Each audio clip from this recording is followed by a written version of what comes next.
I wanted to talk a little bit about the schedule. There's been a lot of talk surrounding injuries lately. Steve Kerr was venting about the schedule after a loss earlier in the week. He has every right to feel that way, by the way. I think the Warriors have played something like 17 games in 28 days with 5 back-to-backs, and it has straight up mentally and physically defeated that team. I think the Warriors are good, and they're like a little over 500 because they've been driven into the ground by the schedule. Then Adam Silver came out, basically said that the league is going to be doing a big investigation into the rise in injuries in the NBA, what's causing it, what can be done. And so now I think is as good a time as ever to discuss why it's so important for the league to eventually shorten the regular season and what I think it means in the big picture. Because the league has been going in the opposite direction as of late. They've added in-season tournament basketball. They've added the play-in tournament. We have more games than ever. And it's because the league is obsessed with this idea that if they shorten the season, they will lose money. It's based on this concept of inventory. They want as much sellable inventory as possible. I think this is incredibly short-sighted, and I also think it's an important logical fallacy. It's always bothered me when people see money in the short term, but can't see the big picture of what happens with that decision. A classic example that drives me crazy is like when I see people do like home projects on their own at home to try to save money. Like taking on some massive drywall project or taking on some massive tile project or your roof or something like that. And what ends up happening is in the short term, it's a very simple decision.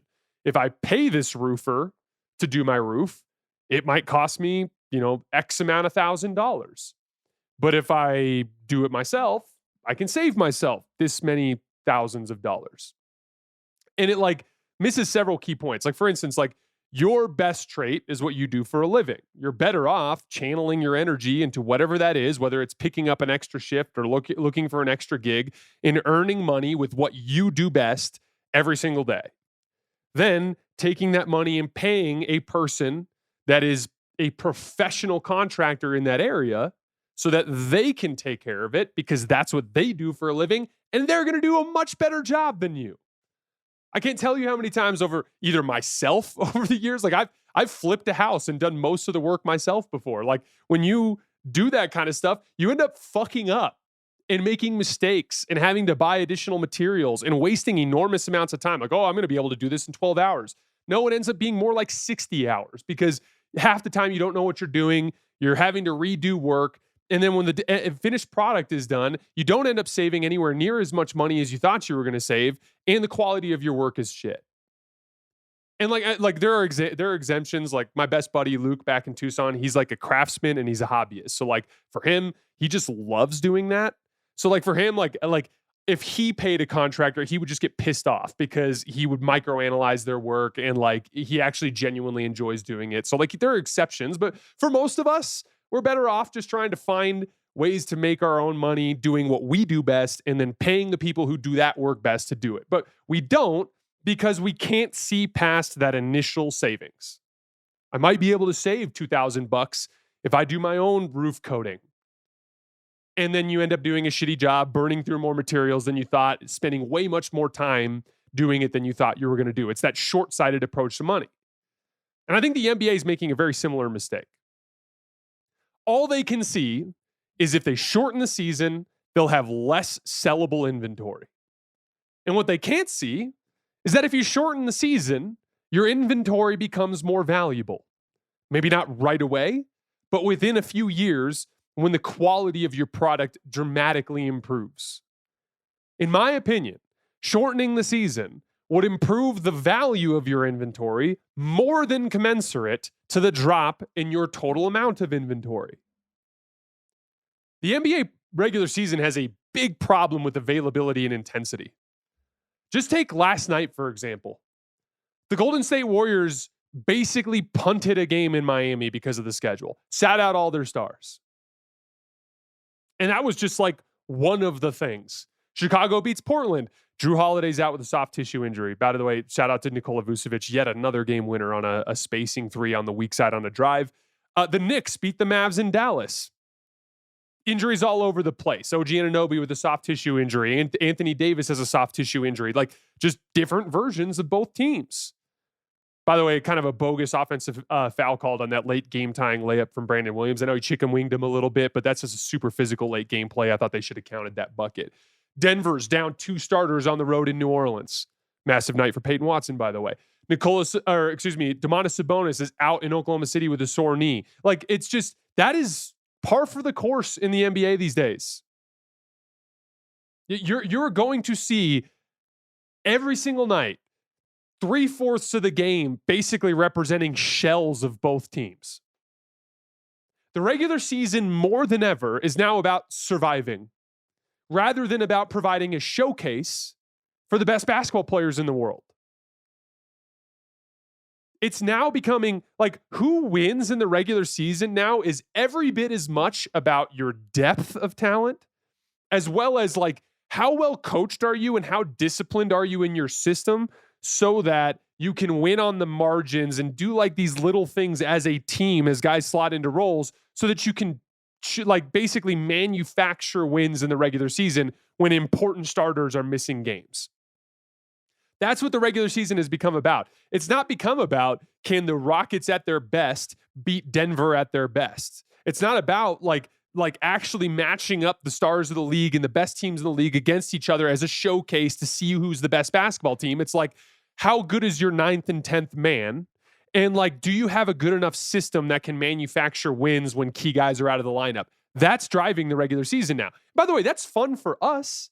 Yeah, us basketball nut jobs who can, spend time, take Naquan Tomlin. It's just, we can sit at him and be like, yeah, like this is awesome. We found this other high motor athlete. He's really good. He grabs all these offensive rebounds. He runs the floor. He can guard the other team's best player. That's great. He might not be in their rotation if they get to the playoffs. And Darius Garland's healthy and Max Strus is healthy. He might not play. It's fun for us to dive into that kind of stuff. But that's not going to capture the attention and the passion of the masses the way that actually matching up the best versions of these teams against each other consistently in a showcase every night would. So now imagine this scenario. You shorten the season to 66 games, roughly a 20% increase in your volume, right? You keep it over the same calendar length. You still play from mid-October to mid-June. As a result, teams are only playing like 3 times a week, sometimes less. You completely get rid of back-to-backs. Every single week, teams are basically guaranteed at least one stretch of 2 consecutive nights off. I believe that would lead to at least a 20% increase in the value of each game in the standings, the level of participation from the stars, the practice time the teams could get so that they could be sharper and more organized.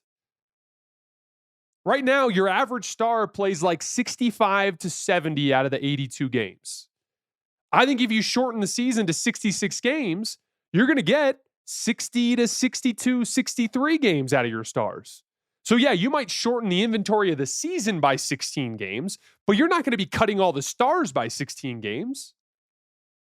You're going to watch Luka and Giannis and Anthony Edwards and Donovan Mitchell and Jalen Brunson. You're going to watch those guys about the same amount of times as if you kept an 82-game season, because they will only miss games when they're legitimately injured, because of the fact that the load management is essentially baked into the schedule. Injuries would happen less often. So like the actual reasons for which a player has to miss a game would happen less often.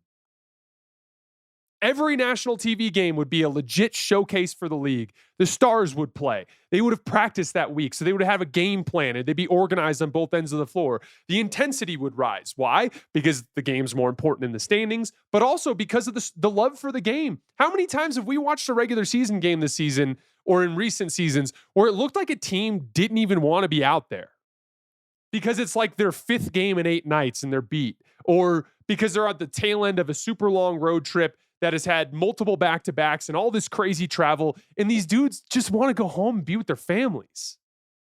Like, think of how many fewer blowouts we would have because a team just let go of the rope because they're just defeated from fatigue.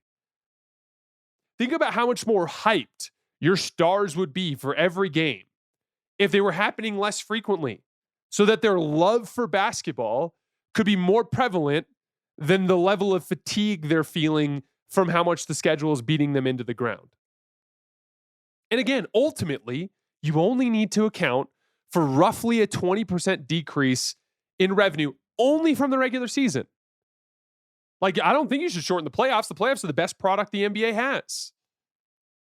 There's something to be said about like whether or not you should continue to add urgency to the regular season through, getting rid of the idea of like having 10 teams get into the playoffs with the play-in tournament. Like, there's different things you could potentially do to try to address that. But for the most part, I don't think that's a huge deal. Like, teams don't want to be in the play-in, I promise you. They don't want to have their season come down to a single elimination game. But like, if you can decrease your regular season inventory by 20%, all you need to increase is 20% in the overall value of each regular season game. And if your stars are playing and the teams have practiced and game planned for each other appropriately, and there's way fewer blowouts because teams aren't letting go of the rope, and the games matter more in the standings, and the stars are like hyped because they're like, hey, we're playing basketball tonight instead of we're playing basketball tonight. Like, those are the kinds of things that I think would more than account for whatever sort of downside you experience from dropping revenue. I just the NBA season has become so much less about which team is better on any given night in terms of their ceiling and more about depth and system, because depth and system is what allows you to succeed when 3 of your top 6 guys are out. And on any given night, you're probably going to have 3 of your top 6 guys out. I watched the Lakers play with a fully healthy roster 2 nights ago against the Jazz. I think that might be the first time in the last 5 years I've seen that happen.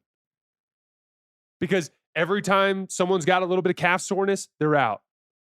Every time Luka Doncic is on tail end of back-to-back, he's like, nah, not. Like, he finally played in a back-to-back the other day. That's against Milwaukee. That's not happening for the most part for most of these guys.